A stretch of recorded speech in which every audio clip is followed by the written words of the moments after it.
اعوذ باللہ من الشیطان الرجیم، بسم اللہ الرحمن الرحیم۔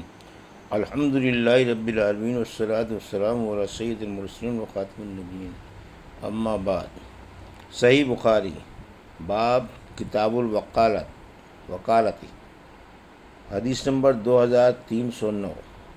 اردو ترجمہ۔ ایک شخص نے کسی دوسرے شخص کو کچھ دینے کے لیے وکیل کیا، لیکن یہ نہیں بتایا کہ وہ کتنا دے، اور وکیل نے لوگوں کے جانے ہوئے دستور کے مطابق دے دیا۔ ہم سے مکی بن ابراہیم نے بیان کیا، کہا کہ ہم سے ابن جریج نے بیان کیا، ان سے عطا بن ابی رباح اور کئی لوگوں نے ایک دوسرے کی روایت میں زیادتی کے ساتھ۔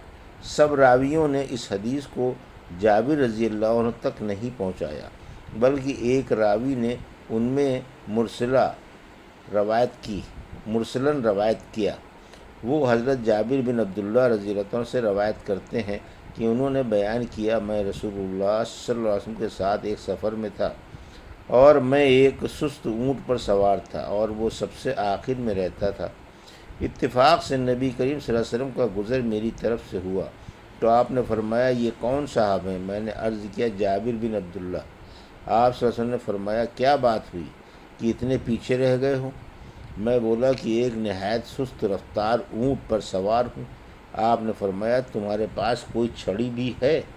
میں نے کہا، جی ہاں۔ آپ نے فرمایا کہ وہ مجھے دے دے۔ میں نے آپ کی خدمت میں وہ پیش کر دی۔ آپ نے اس چھڑی سے اونٹ کو جو مارا اور ڈانٹا، تو اس کے بعد وہ سب سے آگے رہنے لگا۔ آن حضرت صلی اللہ علیہ وسلم نے پھر فرمایا کہ یہ اونٹ مجھے فروخت کر دے۔ میں نے عرض کیا کہ یا رسول اللہ، یہ تو آپ صلی اللہ علیہ وسلم ہی کا ہے، لیکن آپ صلی اللہ علیہ وسلم نے فرمایا کہ اسے مجھے فروخت کر دے۔ یہ بھی فرمایا کہ 4 دینار میں اسے میں خریدتا ہوں، ویسے تم مدینے تک اسی پر سوار ہو کر چل سکتے ہو۔ پھر جب مدینے کے قریب ہم پہنچے تو میں دوسری طرف جانے لگا۔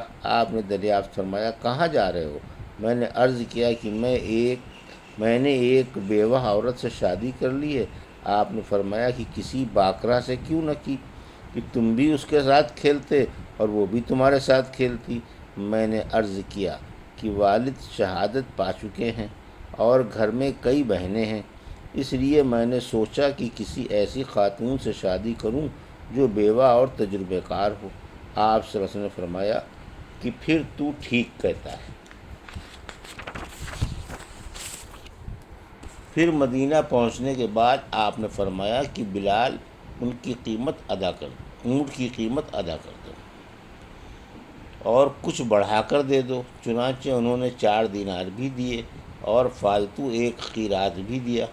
جابر رضی اللہ عنہ نے کہا کرتے تھے کہ نبی کریم صلی اللہ علیہ وسلم کا یہ انعام میں اپنے سے کبھی جدا نہیں کرتا۔ چنانچہ نبی کریم صلی اللہ علیہ وسلم کا وہ قیراط جابر رضی اللہ عنہ ہمیشہ اپنی تھیلی میں محفوظ رکھا کرتے تھے۔ حدیث نمبر 2310۔ اردو ترجمہ۔ کوئی عورت اپنا نکاح کرنے کے لیے بادشاہ کو وکیل کر دے۔ ہم سے عبداللہ بن یوسف نے بیان کیا، کہا کہ ہم کو امام مالک رحمۃ اللہ علیہ نے خبر دی، انہیں ابو حازم نے، انہیں سہل بن سعد رضی اللہ عنہ نے، انہوں نے بیان کیا کہ ایک عورت نبی کریم صلی اللہ علیہ وسلم کی خدمت میں حاضر ہوئی اور عرض کیا کہ یا رسول اللہ، میں نے خود کو آپ کو بخش دیا۔ اس پر ایک صحابی نے کہا کہ آپ میرا ان سے نکاح کر دیجئے۔ آپ صلی اللہ علیہ وسلم نے فرمایا کہ میں نے تمہارا نکاح ان سے اس مہر کے ساتھ کیا جو تمہیں قرآن یاد ہے۔ حدیث نمبر 2311۔ اردو ترجمہ۔ کسی نے ایک شخص کو وکیل بنایا، پھر وکیل نے معاملے میں کوئی چیز خود اپنی رائے سے چھوڑ دی اور بعد میں خبر ہونے پر موکل سے اس کی اجازت دے دی، تو جائز ہے۔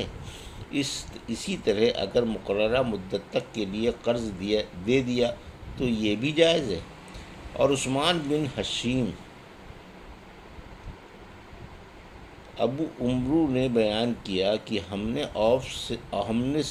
سے اوف نے بیان کیا، ان سے محمد بن سیرین نے، اور ان سے ابو ہریرہ رضی اللہ عنہ نے بیان کیا کہ رسول اللہ صلی اللہ علیہ وسلم نے مجھے رمضان کی زکوٰۃ کی حفاظت پر مقرر فرمایا۔ رات میں ایک شخص اچانک میرے پاس آیا اور غلے میں سے لب بھر بھر کر اٹھانے لگا۔ میں نے اسے پکڑ لیا اور کہا کہ قسم اللہ کی میں تجھے رسول اللہ صلی اللہ علیہ وسلم کی خدمت میں لے چلوں گا۔ اس پر اس نے کہا کہ اللہ کی قسم میں بہت محتاج ہوں، میرے بال بچے ہیں اور میں سخت ضرورت مند ہوں۔